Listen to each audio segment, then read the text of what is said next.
Tra tesine, mappe concettuali ed ansia parte l'ultimo atto della maturità per i circa 500.000 studenti italiani. Un momento di liberazione dopo il lungo periodo di tensione e nervosismo che ha tenuto in ansia gli studenti. Da stamane infatti le commissioni più veloci a correggere le 3 prove scritte hanno iniziato la fase finale della maturità 2012 con il colloquio pluridisciplinare.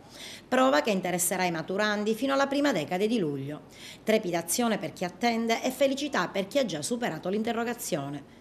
Sì, appena terminato, è andato benino, però Come ti senti? bene, sollevato e spero in bene.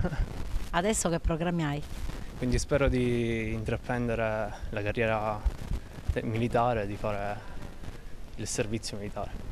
Tolto il pensiero, adesso cosa farai? Quindi andremo sicuramente a mare a goderci il tempo che abbiamo perso durante lo studio e cercheremo di goderci l'estate.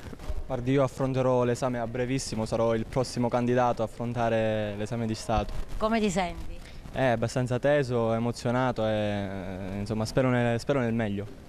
Io ho l'esame praticamente domani e spero di riuscire a fare bella figura perché diciamo che non è cosa da poco. Quindi stanotte sarà l'ultima notte in sonno. Sì, praticamente questa notte a letto presto, come non si suol fare comunque d'estate e speriamo in una buona prestazione domani. Come è andata e in che condizioni sono?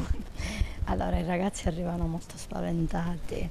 Noi membri esterni facciamo da cuscinetto chiaramente per farli stare tranquilli, perché sicuramente l'ansia dell'esame è positiva perché è adrenalina pura che devono usare poi per dare una performance che sia la migliore possibile, però poi è la commissione che fa di tutto per rendere questo momento non così traumatico.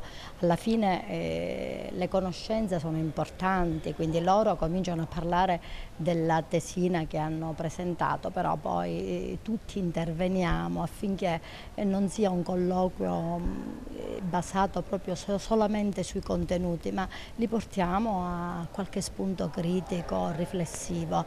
In questa commissione devo dire che stiamo procedendo in questa maniera e sono venute fuori tante belle sorprese, ragazzi che noi pensavamo fossero così terribilmente impauriti, poi vengono fuori con spunti di riflessione e di critica che ci confortano e ci fanno capire che forse, dico forse, abbiamo lavorato bene.